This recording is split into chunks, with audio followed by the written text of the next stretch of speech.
So, my name's Nathan Gaydhani.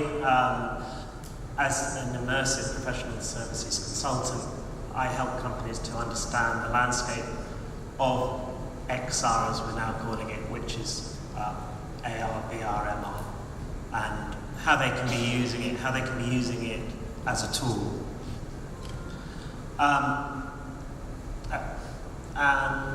Let me just jump back. I work for a company called System Active Digital in the UK, and they're a big solution provider. So I'll start with this quote. The screen is a window through which one sees a virtual world. The challenge is to make that world look real, act real, sound real, and feel real. Does anyone know who this chap is or when he said this?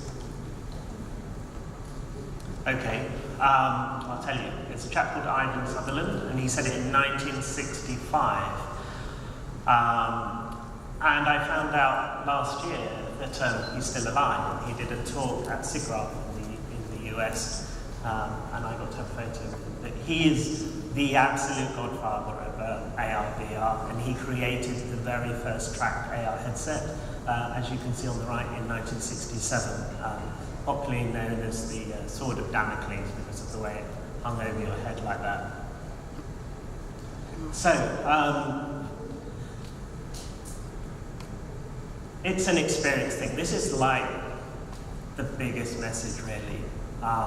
When you're teaching your kids to ride a bike, do you give them a PowerPoint like this slide here? Or do you ask them to watch a video and then by the end of it expect them to get on a bike and get it?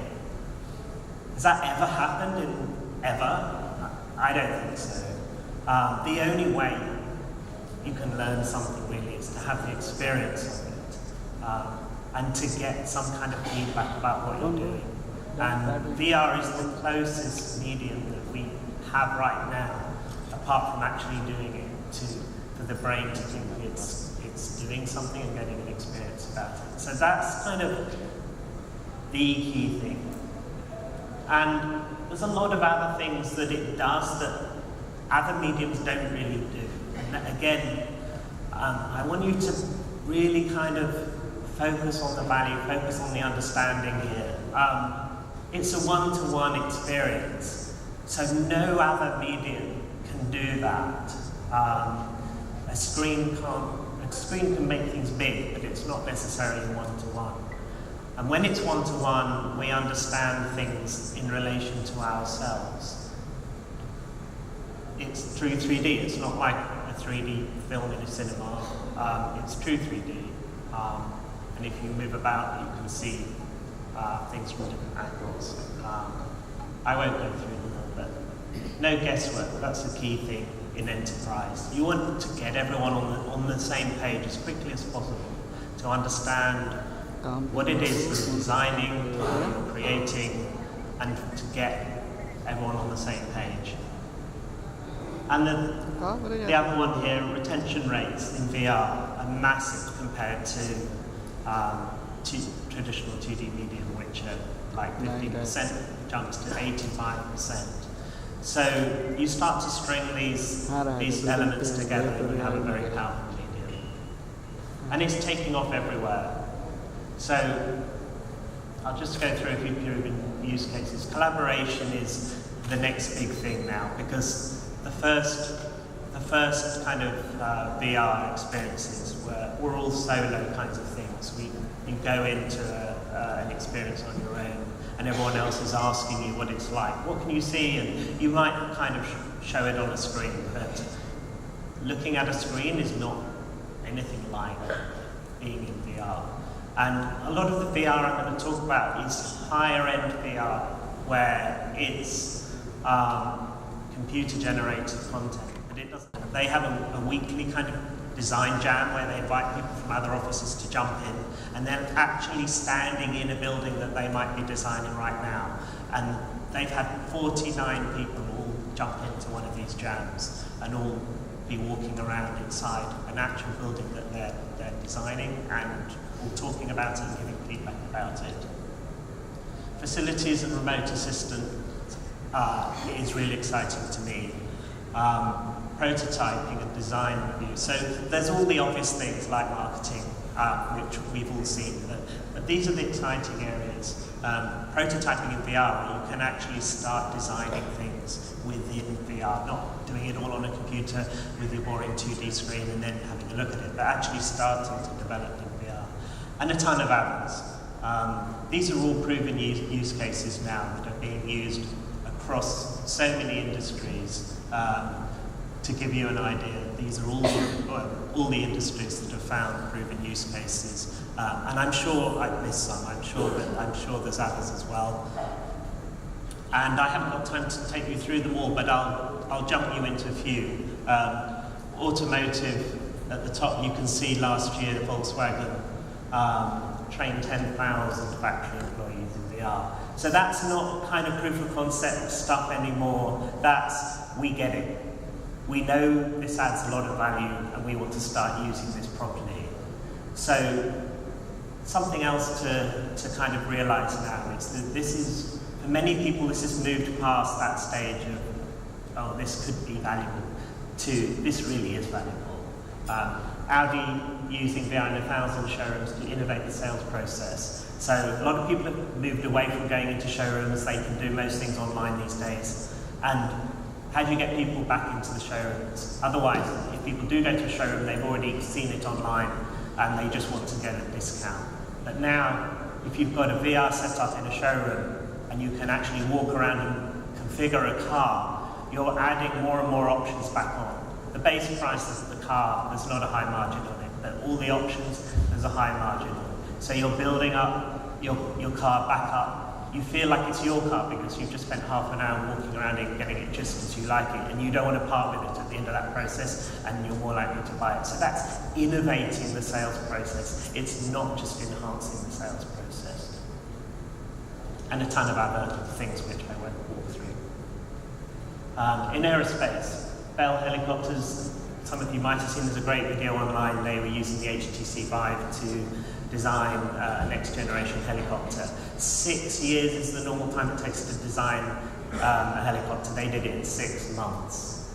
The key thing was the kind of the constant iteration that normally has to happen, making physical prototypes and then saying, no, that's not going to work. It can all be done in VR. You can get the pilots into the thing that you're designing and say, would this work? Because they wanted to do a next generation thing.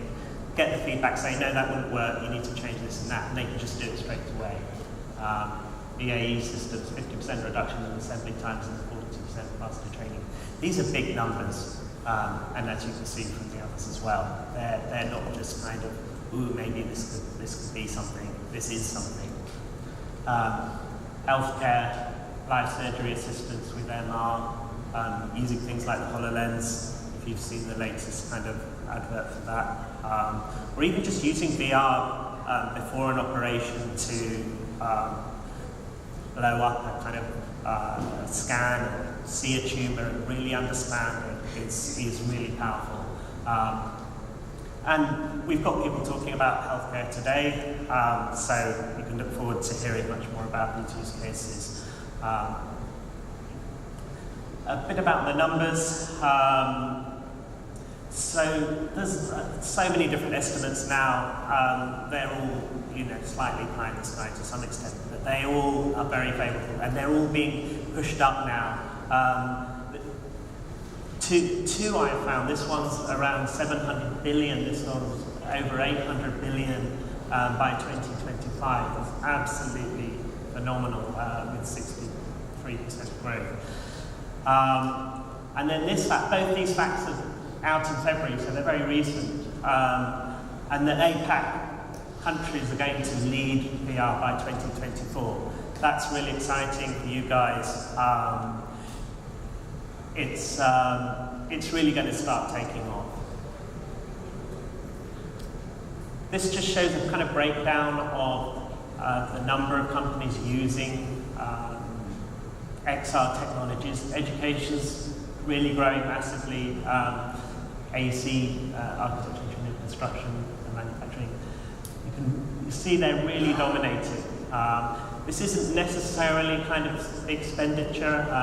Automotive companies are probably spending the most, and military and very sensible. But in terms of kind of number of companies using it, this is what it's looking like. And in terms of applications, you can see this is from Q4 2018. Training is just accelerating away now. Almost every industry needs to have training. So people are realizing, as I talked about, the 85%, how much retention there is of information. People are getting it first time. There's more of a muscle memory. They feel like they've actually done things already when they've only done it in VR. And then the other three big areas, design, research, and sales, are kind of about equal, and everything else is other. And this graph I like because it shows the difference between companies that are already using XR technologies and those that are yet to use it. And they were asked whether they're going to be investing in XR in the next year. And those that are already using XR, 63% said yes, definitely, as opposed to only 32% of those that aren't using it already. Whereas 14% said maybe we'll consider it, but already using it, against 50% who aren't using it. And that's a great kind of thing to see, because it proves that it's not a fad. People that are already using it are the ones that are wanting to invest more in it. So that's it's a very comforting kind of graph. So know what you need. There's obviously many types of VR, and I don't want to go through them all, but as people who are going to be getting into it, you don't want to just latch onto one type of VR and try and apply it to everything. You want to understand at least all of these and try all of these and understand what one's good at as opposed to another, and when they're useful. What you find is a lot of people they invest in one type of technology and then they try and apply it everywhere, saying, yeah, this is the best kind of thing. And as consultants, we really kind of shy away from that. We say, well, there's a lot of different solutions out there. There's a lot of types of content. You can sketch in VR. You can photograph. You can do photogrammetry. You can laser scan. You can 3D model. You can generate now. So computational modeling. You can actually use the computers to generate 3D models using AI or automatically. So you've got to be aware of all these different types of content so that you can know when to apply them.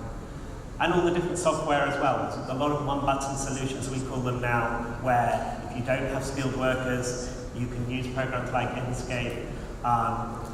That's more in the AEC world, but there's lots of others like that. And you can pretty much load them as a plugin into your CAD program, press a button, and it will shoot it into a VR headset.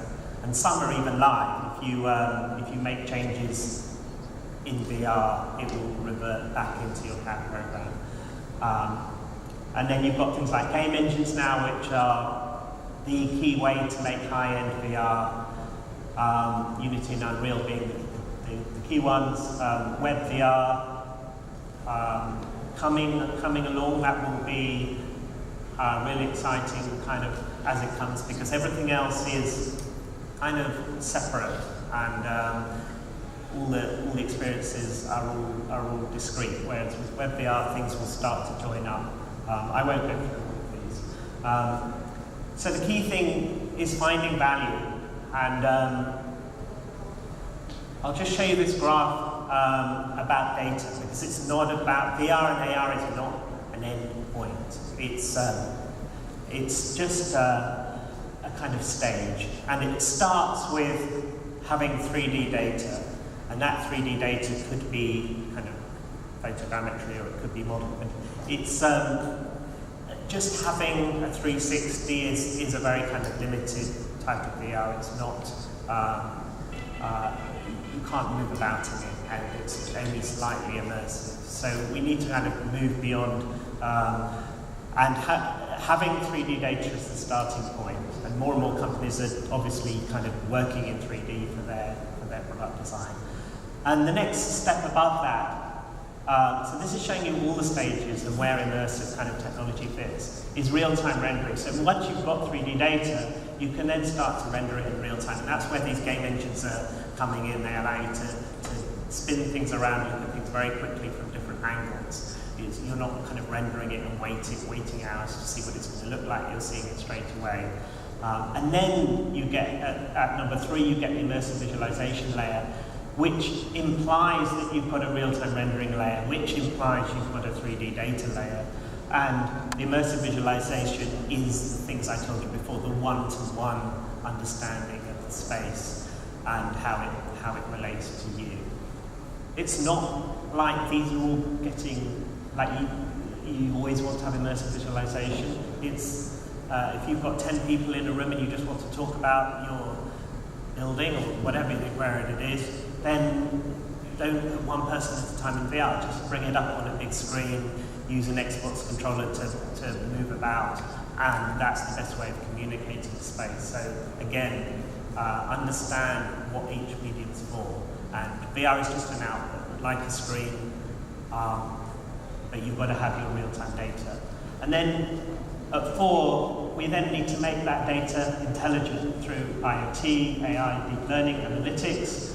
We can understand what people are doing in VR, what their behavior is, or even in the real world, and then we can pull that data into a digital twin, as it's called, a copy of a real world space. And then what I'm putting at number 5 is process innovation. So the ultimate value of this knowledge is to transform business processes completely, driving down cost and risk while improving efficiency and creating innovation. So instead of just making small improvements inside a company, to understand that you are now able to do things in completely new ways, and you can innovate the entire workflow cycle of things. So by being aware of the whole kind of stack, it helps to put VR in perspective. So who will get the most value right now? This is a really, really important question which we talk to people about. So this chap is using one of the first mobile phones. It's a real picture from so many years ago. And imagine if you were selling these phones at the time and someone said to you, well, it's very big and it's very clunky and the audio quality is not particularly very good. I think I'll wait. I'll wait until it gets a lot smaller. Would you just say, well, you're right, it is a bit big and clunky and I'm a bit embarrassed about it, to be honest, and I think we should wait? Or would you say, either I'm talking to the wrong person, or B, they don't get this? Because this chap gets it.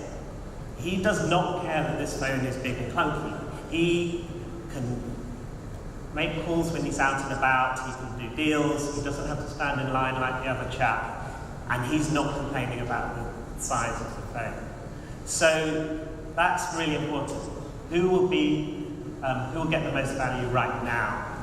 Obviously your grandmother also likes to use a phone, but she's not going to be an early adopter because for her it is too big or too expensive or all the other things. So understand who can actually get value out of it right now. It's not an IT solution, so this is another mistake we see where companies ask their IT departments to get a headset or explain it or try it out. IT might order it and they might implement it, but it's not really an IT solution, it's a business solution. And the guys in the boardroom need to understand the potential of this based on the stats I showed you before of how companies are doing things in a tenth of the time or saving half their costs. The board needs to know about that, and if they did know about it, they would help drive it. VR is not like any other medium because you can't look away. So if you're reading a magazine or you're watching TV, someone comes in, you can look up. In VR, if you turn around, you're still in VR. So you have people's undivided attention, and you should respect that fact and make the most of that fact that they can't get out. So don't think it's funny to be kind of scary or keep bombarding them with stuff. They'll understand a lot more because of that fact they can't be distracted.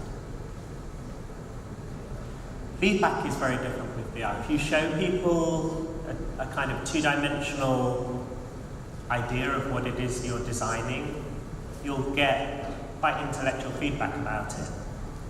Or if you get any emotional feedback, you're getting emotional feedback about the 2D rendering that you're showing them. And people mistake that for feedback about the thing that they're designing.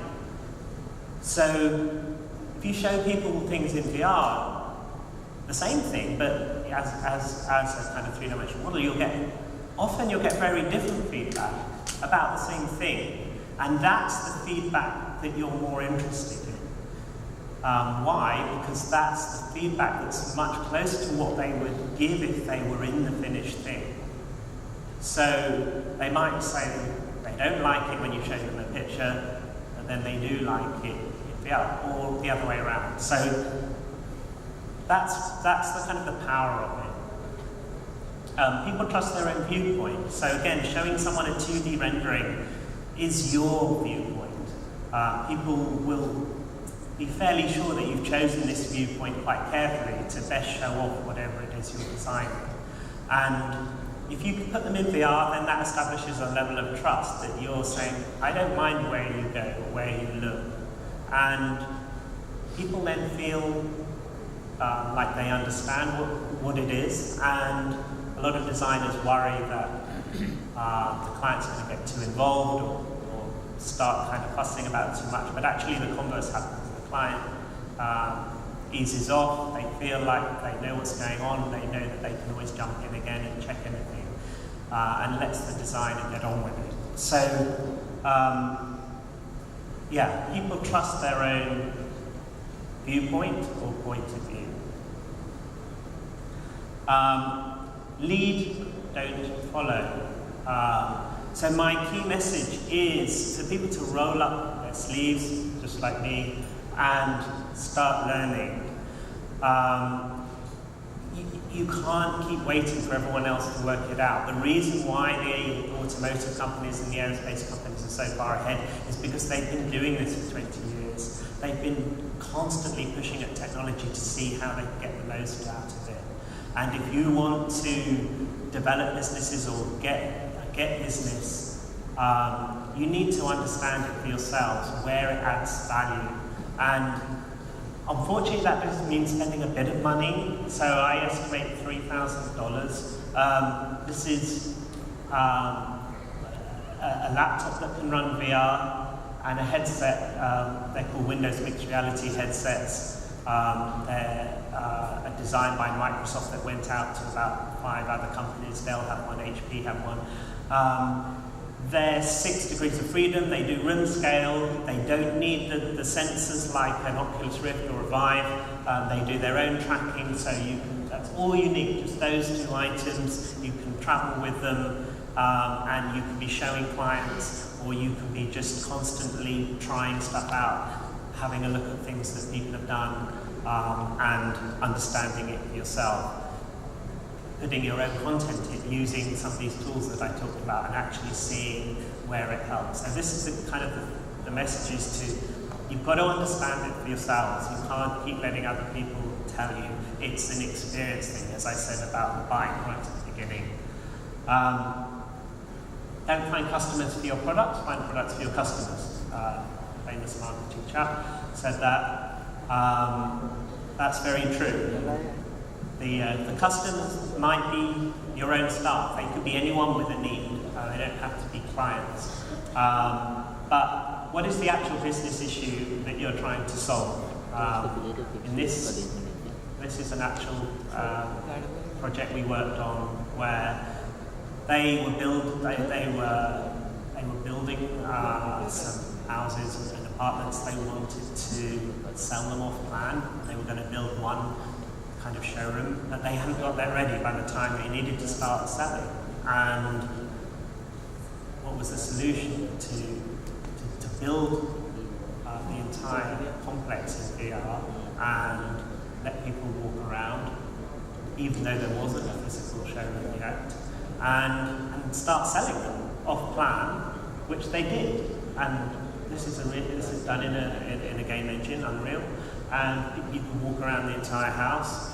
You can change options on the floor and what have you, and it's way better than looking at the renderings. As I talked about earlier, you have your own point of view. You feel like you understand it. Create a proof of concept at minimal expense. Get feedback on it from both internal and external stakeholders. So a lot of companies will get a bit carried away. They'll start pushing expensive solutions to you. As consultants, we're against that. We want people to get value from even a small amount of spending. So proof of concept is a way of, you want to spend as little as possible and see whether that adds value. This is a live project working with the Lifeboat Institute in the UK. It sounds absolutely crazy. They wanted to know whether they could use MR from a boat to see safe channels. So in a lot of areas there's sandbanks under the water, you can't see them, people run aground.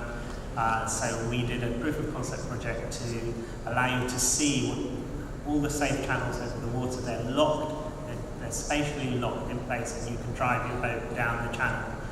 We use modified HoloLenses with GPS, and it worked perfectly as a proof of concept. And we didn't spend that much money. We found a university doctorate of engineering, and he did it. So yeah, what is the minimum investment needed to implement something that starts giving immediate value? Time and money saved will then help fund a bigger solution and help convince people of the importance of doing it. If you spend all your money straight away on a solution that you don't you'll get value straight away. You know, the technology's moving so fast, it will be on a shelf within a year, and you won't get funding for the next project. So spend a little bit, get a lot of value out of it, and you'll get more funding to do the next thing or to scale that thing. Get buy-in from the highest level. So coming back to what I was talking about, it's not an IT thing. When directors get it, when they understand the business case, they'll help. No single company can deliver everything, so there's a lot of parts to this, and that's the kind of diagram that I have, which just maps out a lot of the different parts of the spectrum. It's still XR, all of it's XR, but there's a lot of parts to it, and you need to get help from many different people sometimes to put this together. Now this is kind of later. I'm not saying right from the beginning you do all of this. You do you work out how to add value, you do some kind of proof of concept, but eventually you might need help. You might want funding. You might need to get partners to create training material for you and what have you. So change the world. Immersive and spatial technologies are not better computers or better screens. They're whole new media that can do things you've never been able to do before. Train in new ways, design in new ways. So this is the kind of the prototyping type of stuff I mentioned, where you can just now draw, not just, I don't know if you know Tilt Brush. Tilt Brush allows you to paint in three-dimensional space. It's kind of one of the best things to give someone who's never done VR before. But now the tools are moving on to the next level, where you can draw a line, but then you can pick that line up and you can move it, or you can type in a numerical number and it will jump. So that's the kind of next level of designing in VR. Build in new ways. There's no ambiguity here when you can actually see the plans overlaid in front of you. Understand in new ways, entertain in new ways, express in new ways. This chap created this sculpture completely in VR and then had it 3D printed for a museum. So that's like a kind of a whole new way of expressing itself. collaborate in new ways. So I was talking about that before. When multiple people are in VR, it stops becoming such a technical thing. You don't even think about the resolution anymore. You just start interacting with each other. It's very playful. You get your marker pens and you're kind of scribbling notes or post-it notes, and you can save the session, you can jump back in, you can rewind it. It's very powerful. So that's kind of collaborative stuff. Gain a first-hand experience of other people. So that's a very powerful message, because up until this point of time, it's been very hard to really kind of have empathy and really understand someone else's perspective, what it's like to be in their shoes. And VR's changing that. A lot of charities have found this, the waves. Well, there's a load of things over there, but there's a lot of charities. The Clouds Over Sidra one that was got a lot of people to understand what it's like in a war-torn area, and to want to help. IKEA allowing you to switch to a child's height, or what it's like to be in a wheelchair. So for the first time, we can really have the perspective of someone else and start to understand the world as they do. We can help people wherever they are, so using remote assistance, we can come to the aid of people. One expert can help 100 people instead of just 2 people. So this will help the way we do things. We can help a lot more people. We can design more human-centric solutions because of the one-to-one thing that I talked about, and being able to see our hands in VR. We can test spaces, we can build things, we can design things that work much better. The Airbus example, where they saved 30%, they explored 5 times more ideas for a new plane in the time frame that they had. And as a result, they designed a much more exciting aeroplane by having time to explore different ideas. Einstein said, reality is merely an illusion, albeit a very persistent one. VR and the real world are not that different. They're constructs of the mind from various sensory stimuli. People get a bit worried about VR, and it's not real, and we should be spending time in the real world, not in a fake world. That kind of, you still get that a lot.